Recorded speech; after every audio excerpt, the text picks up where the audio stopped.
वालेकुम नाज़रीन। आज मैं मौजूद हूँ ज़िला सरगोदा के थोड़ा सा आगे, वो रोड जो मियाँ वाली की तरफ जाती है।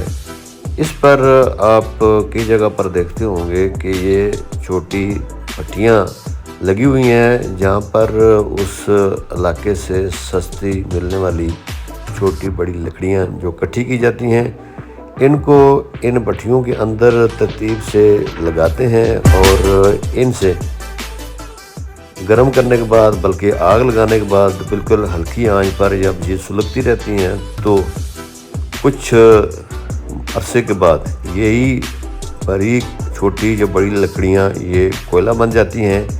आप कह सकते हैं ये कोयला बनाने वाली भट्टियाँ हैं। इनको अंदर से लकड़ियों से भर देते हैं और बाद में इनकी चारों तरफ से मुकम्मल तौर पर मिट्टी से ही ऐसे चुनाई करते हैं कि वो उसका दरवाज़ा बंद हो जाता है और छोटे छोटे होल रखते हैं उन भट्टियों के ऊपर। उनमें से उनको आग लगाते हैं और धीमी आग में ये लकड़ियाँ सुलगती रहती हैं और एक हफ्ते से 10 दिन के अंदर अंदर वो लकड़ियाँ जब उसको खोला जाता है या इस भट्टियों को ओपन किया जाता है तो वो कोयला बन जाता है। इस तरह से ये होता है कि तकरीबन अगर 100 मन लकड़ी हो तो उसमें से 20 से 25 मन कोयला तैयार हो जाता है।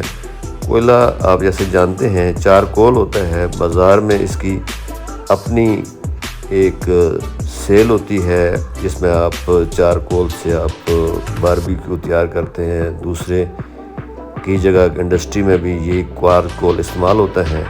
ये कोयला जिसे आप खुद भट्टियों में तैयार करते हैं, लकड़ी का कोयला, इसके बेशुमार इस्तेमाल हैं।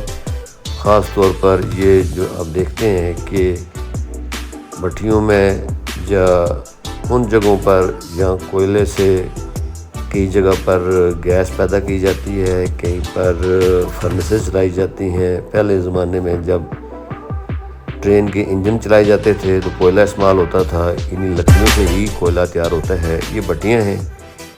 अब जिस इलाके में ये भट्टियाँ बनाई जाती हैं उसी हिसाब से इसका रेट भी होता है। ये रेट तकरीबन डिमांड पर ही होता है।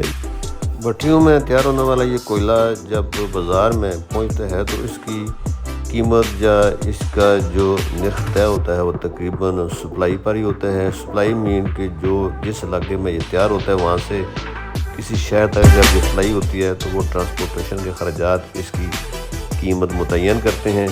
ये बड़ा कामयाब बिज़नेस है, लेकिन छोटे पैमाने का बिज़नेस है।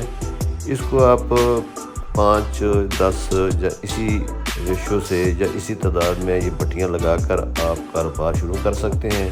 जैसे ये लकड़ियाँ भट्टी के अंदर लगाई गई हैं, इनको बाद में लपाई करके मुकम्मल तौर पर भट्टियाँ जब बंद कर दी जाती हैं तो उनको टाप से हल्की आग लगती है, जिसके अंदर यही गीली लकड़ियाँ हों या सूखी लकड़ियाँ हों तो हल्की आंच पर ये जलती रहती हैं। अगर ये सूखी लकड़ियाँ हों तो तकरीबन 7-8 दिन तक ये कोयले में तब्दील हो जाती हैं। इस तरह से अगर ये गीली लकड़ी हो तो ये 10-11 दिनों में जलने के बाद कोयले में तब्दील हो जाती है।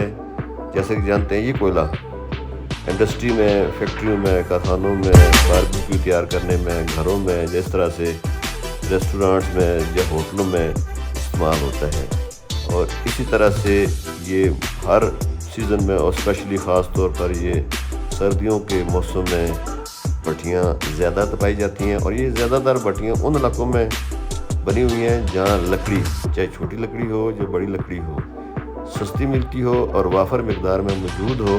ख़ास तौर पर ये अगर आप मियाँ वाली से इलाके में सफ़र करते हुए जाएँ तो आसपास छोटे जंगल हैं, वहाँ इस तरह की छोटी लकड़ियाँ वाफर मकदार में मौजूद हैं और इनसे इन भट्टियों में आराम से कोयला तैयार किया जा सकता है। और यही कोयला बड़े शहरों की सप्लाई बहाल रखता है और उनकी जो डिमांड होती है उसे ये वक्त पर पूरा करता रहता है।